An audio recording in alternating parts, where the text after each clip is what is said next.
বিসমিল্লাহির রহমানির রহিম।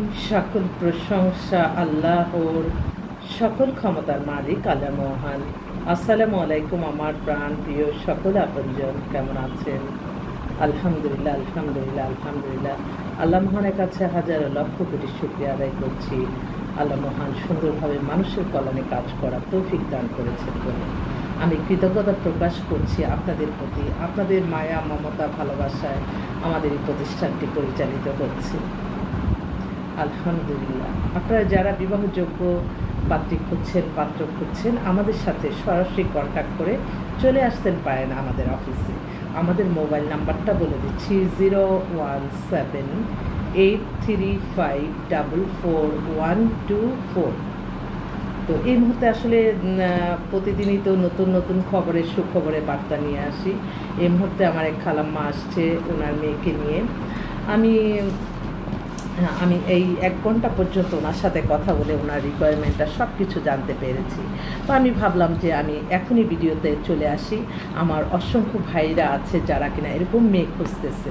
তো ওনার একটাই কথা, ওনার মেয়ে, আমি আর কি বলবো, ওনার মেয়ের বয়স ধরেন 33-এর মতো, হাইট 5 ফিট 3, অবশ্যই আনম্যারিড। বাবা হচ্ছে রিটায়ার্ড গভর্নমেন্ট সচিব ছিলেন, মাদার হচ্ছেন স্কুলের টিচার ছিলেন, বড় বোন বিয়ে দিয়ে দিছে, উনিও সেক্রেটারি, মানে এক্সক্লুসিভ পাত্রী। মেয়ে হচ্ছে আপনার এডুকেশন হচ্ছে মাস্টার্স অফ পাবলিক থেকে করছে, জাপান থেকে করেছে, এবং সে ইংলিশ, ফ্রান্স, আরবি ও সব বিষয়ে তার অনেক অনেক মেধাবী, প্লাস সে মানে বিশেষ ফরেন ক্যাডারে আছে। এত এক্সক্লুসিভ, এত সুন্দর মেয়ে, ব্যবহার, কথা, মেধাবী, কিন্তু সে এই যে এই লাইফটা, তার একটু বয়স হয়ে গেছে সত্য, কিন্তু তার জীবনে এমটাই ছিল সে বিসিএস দিয়ে সে ফরেন ক্যাডারে আসবে। ঠিকই আল্লাহ তার মনের আশা পূর্ণ করেছে, কিন্তু এখন একটু বয়স হয়ে গেছে। মা, বোন, ওরা ভাইরা সবাই আসলো মিলে যে আমাদের এক আত্মীয়র কাছ থেকে আপনার নাম্বার পেয়েছি, আপনি আমাদের এই একটা ছেলের বিয়ে দিচ্ছেন, সেই রেফারেন্সে আপনার কাছে আসছে। তো আমি বললাম, খালাম্মা আপনি কেমন? মা নিজেই বলল যে আমি এমন একটা ছেলে চাই যে ছেলে অবশ্যই হয়তো দেশে আছে, মাস্টার্স উচ্চ ডিগ্রি নিয়ে কোনো জব করতেছে, হোক সে ব্যাংকে হতে পারে, এমনি মাল্টিনেশনাল কোম্পানি হতে পারে, শুধুমাত্র লন্ডন এবং কানাডার পাত্র চায় না। ওনার কাছ থেকে নতুন একটা তথ্য পেলাম, বলো যে লন্ডনে যে ছেলেরা আছে, মেয়েরা আছে, তাদের আসলে বাস্তব জীবনটা একটু অনেক কঠিন মনে হয়, কানাডাতে বেশি ঠান্ডা। এই 2 দেশ বাদে যেহেতু মেয়ে বিশেষ ফরেন ক্যাডার, ও সারা ওয়ার্ল্ডেই তার মানে আছে, বদলি হওয়ার সম্ভাবনা আছে। তার জন্য তারা বলছে যে এই 2 দেশ বাদে যে কোনো দেশেরই ছেলে হবে, অবশ্যই শিক্ষিত, উচ্চশিক্ষিত, কারণ একটা বিশেষ ফরেন ক্যাডার পাত্রের জন্য কী ধরনের পাত্র সেটা আপনারা নিজেই বুঝেন। তো অনেক আমি জানি যে এরকম বিজ্ঞাপন দিলে অনেকেই মনে করবে যে মেয়ের জন্য হয়তো পাত্র পাচ্ছে না, না, উপযুক্ত পাত্রর অভাব। আর আল্লাহ যেখানে জুড়ি লেখা আছে, না যা পর্যন্ত কিন্তু হবে না। যতই আপনারা বলেন এখনও বিয়ে হচ্ছে না, এখান থেকে এই আমার বিয়ে হচ্ছে না, বিয়ে করে বউ খাওয়াবো কি, বিয়ে করে কিভাবে জীবন সংসার চালাবো, এই যে একটা মানুষের ভিতরে ধারণা, এই ধারণাটা আমি একমাত্র আমি বললাম যে বিয়ে আল্লাহ যেখানে জুড়ি লেখা আছে, না যা পর্যন্ত হবে না। আপনারা কিন্তু আল্লাহ বলছে তোমরা চেষ্টা করো, এবং এই চেষ্টার মাধ্যমে কিন্তু সফলতা আসে। কত মানুষ কত জায়গায় দৌড়াদৌড়ি করে, বলে যে বিয়ে হয় না, বিয়ে হয় না। আমার এখানে আসছে, একদিন দেখাইছি একটা পাত্র, ও মা, অনেকেই বলে যে মনে হয়, তখন মেয়ের বাবাই বলল যে মনে হয় আল্লাহ আপনাকে ধাক্কা দিয়ে আপনার কাছে নিয়ে আসছে। তো এই যে একটা আল্লাহর কোথায় জুড়ি লেখা আছে বলা যাবে না। তবে আমি সবসময় বলবো আপনাদেরকে, আপনারা যারা বিবাহযোগ্য আছেন, নতুন জীবন সংসার শুরু করতে চাচ্ছেন, আপনারা আমাদেরকে যেমন বায়োডাটার ছবি দিয়ে আপনারা কিন্তু আল্লাহর কাছে চাইতে হবে, আল্লাহর কাছে মন দিয়ে চাইতে হবে যে আল্লাহ আপনি একটা ভালো ছেলে, ভালো মেয়ে আল্লাহ মিলিয়ে দেন। আপনারা যা যা চাওয়া সব আল্লাহর কাছে চাইতে হবে। আমি কিন্তু সবসময় এটা আমি বলি, কারণ আমি প্রতিটা ক্ষণ, প্রতিটা মুহূর্ত তা অনুভব করছি। এবং এই যে আজকে মাসের 1 তারিখ, প্রতিটা সময় কাটে খুব কষ্টে, প্রতিটা দিন, এই যে 20 তারিখ পর্যন্ত লাগবে এই অফিসের ভাড়া সব কিছু মিলাইতে।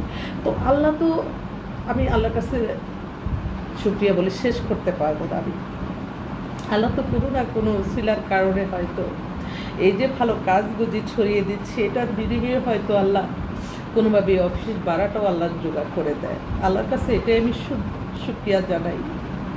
আমরা তো কখনো ব্যবসা মুনাফিকারি পছন্দ করি না, এবং একটা মানুষের হয়তো ও কিছু জানে না, আল্লাহ আপনার কাছে আসলো একটা কাজে, তার অর্থ সম্পদ দেখে আপনার নিজের লোভ কখনো আসা যাবে না যে না তার তো টাকা আছে, আমি কেন তার কাছ থেকে 1-2 হাজার টাকা চাবো, 20,000 চাবো, 30,000, কিন্তু আমি যে শ্রমটা দিব সেটার মূল্যটা আমার সেই অনুযায়ী খরচ যাবে কিনা সেটাও কিন্তু আপনি আল্লাহর কাছে ঠেকা থাকতে হবে। এবং আমি যখন যার কাছে বলি হ্যাঁ আপনারা এই জিনিসটা আমাকে দেন, আমি আপনাদের কাজটা করব, মনে করবেন এই পুরা জিনিসটাই আপনাদের কল্যাণে হবে। অন্তত আমি আমার জায়গায় থেকে আমি সত্যের পথে চলতে চেষ্টা করি, আল্লাহ তা দেখতেছে, কারণ আমার তো জবাব দিতে হবে আল্লাহর কাছে। আমি সবসময় আপনাদের জন্য যেটা বলি যে ঠিক আছে, এমনও কাজ আছে আমার বোনরা অনেক গরিব অসহায়, অনেক বোনরা আসে না কখনো কিছু লাগবে না, আমি তোমাদের জন্য ব্যবস্থা করে দিচ্ছি। কিন্তু এই যে কোয়ালিফাইড যত মেয়ে ছেলে আসতেছে তাদের জন্য মিলানো কিন্তু আমাদের খুব টাফ, কারণ বর্তমান যুগে আপনি মেয়ে পাত্রীপক্ষ অনেক উচ্চ শিক্ষিত, উচ্চবিত্ত, অনেক মেধাবী, অনেক বেটার, প্রতিদিন এরকম অসংখ্য মেয়ে আমাদের কাছে আসতেছে। কিন্তু এই অনুযায়ী ছেলে যদি আসতো তাহলে প্রতিদিনই আমরা বিয়ে শাদী দিয়ে আলহামদুলিল্লাহ হয়ে যেতে পারতাম। কিন্তু এখন ছেলেরা অতি উচ্চ শিক্ষিত হোক, উচ্চবিত্তর হোক, ওরা নর্মাল মেয়ে নিচ্ছে। আর এই তখনই কিন্তু আমার এই পাত্র ভাইরা মেধাবী না দেখে অনেক সময় দেখা যায় গরিব, অনেক সময় দেখা যায় লেখাপড়া জানে না, শুধু দেখতে সুন্দর দেখে বিয়ে করে, পরবর্তীতে ওই ভালো ছেলেগুলি আমাদের কাছে আবার ডিভোর্স হয়ে আসে। তো এই জিনিসগুলো আপনাদের মাথায় থাকতে হবে যে আপনার ছেলে মেয়ে নির্বাচনের ক্ষেত্রে অবশ্যই তার পরিবার নামাজি কিনা, আল্লাহর ভয় আছে কিনা, সেই পরিবারটা আপনি দেখে নেবেন। আপনি সবসময় মেয়েটা মেধাবী নেবেন, একটা মেধাবী মাই পারে মেধাবী সন্তান জন্ম দিতে, এবং অনেক মেয়েদের ভিতরে অনেক কিছু রকম আছে, সেগুলিও আপনাদের যাচাই বাজার। যদি আল্লাহর কাছে হাজারো লক্ষ কোটি শুকরিয়া আদায় করছি যে মেয়েগুলি আমাদের কাছে আসছে, আল্লাহ তাদেরকে মেধাবী, লেখা পড়ায়, রূপে গুণে, বাবার স্ট্যাটাস কোনো দিকে কম নাই। তো আমাদের কাছে কেন আপনারা আসবেন না ভালো মেয়ের খোঁজে? আমি আপনাদের আহ্বান জানাচ্ছি ইনশাল্লাহ। তো এই বিশেষ ফরেন ক্যাডারের মেয়ের জন্য আমার মনে হয় আপনাদের যদি কেউ এরকম থাকেন আপনারা একটু যোগাযোগ করেন ইনশাল্লাহ। ওরা বলছে, খালামা বললো যে তুমি যদি আজকে ছেলে দাও আমি কালকেই বিয়ের রেডি করবো। অনেক উচ্চশিক্ষিত ফ্যামিলি, তো আপনাদেরকে জাস্ট একটু ডিসপ্লে করলাম। প্রতিদিনই আমার অসংখ্য বোনরা আসতেছে তাদের মেয়েদের বিয়ের জন্য, আল্লাহ যাতে তাদের আশাগুলি পূর্ণ করে। আমি সকলের কাছে দোয়া চাই, দোয়ার চেয়ে বড় শক্তি আর পৃথিবীতে কিছু নাই। ওনাদের হোম ডিস্ট্রিক্ট হচ্ছে টাঙ্গাইল। যাক, সব কিছুই বললাম। যদি এরকম ছেলে থাকেন যে বিশেষ পাত্রী চাচ্ছেন, তাহলে হয়তো যোগাযোগ করলে আমি বিয়ের ব্যবস্থা করে দিতে পারবো। করে আল্লাহ, সকল প্রশংসাই আল্লাহ। তো সবাই ভালো থাকবেন, দোয়া করবেন আর যোগাযোগ করেন, দেখি আল্লাহ কী করে। আপনাদের জন্য একটা ব্যবস্থা করে দিতে চাই। আমার সবসময় চিন্তা থাকে আপনাদের জন্য যে আমি আপনাদেরকে কতটুকু কী দিলাম, সারাটা দিন সারাটাক্ষণ। আমি আজকে বললাম যে আসলে আমি চিন্তা করলাম যে আসলে এই কাজে যদি আমি মনোযোগ দিয়ে, যেমন আমার একটা টেনশন থাকে কিভাবে আমি আমার এই সমস্ত এই প্ল্যাটফর্মটা আমি টিকিয়ে রাখবো। এই টিকানোর জন্য হয়তো অনেক অনেক অনেক চেষ্টা, অনেক জায়গা দৌড়াদৌড়ি, অনেক কিছু করতে হয়। কিন্তু আমি আমার শৌখিনতার জন্য না, আমি শৌখিনতা কখনোই বিশ্বাস করি না। দৈনন্দিন জীবনের যে মানুষগুলি নিয়ে একটা প্ল্যাটফর্ম চালানোর জন্য যেটা দরকার, আমি সেটাই সবার কাছে আহ্বান করি। আমি তো কখনো আমি চিন্তাও করি না অমুকের শিল্পপতি, ওনার টাকার অভাব নেই, আমি একটা বিয়ে দিলাম, আমি কেন তার কাছ থেকে আমি বেইনসাফি করব? আল্লাহ তো দেখতেছে। তো আমি আপনাদের কাছে যখন যেটা বলি সেটা মনে করবেন যে আপনাদের কল্যাণের জন্যই চেয়েছি, আপনাদের ভালো কিছু করে জোগাড় করে দেওয়ার জন্যই আমি চেয়েছি। আমি কখনো ব্যবসা মুনাফিকারি পছন্দ করি না, আমি বারবার বলছি। তো সবাই ভালো থাকবেন, ইনশাল্লাহ আমাদের অফিসে আসবেন।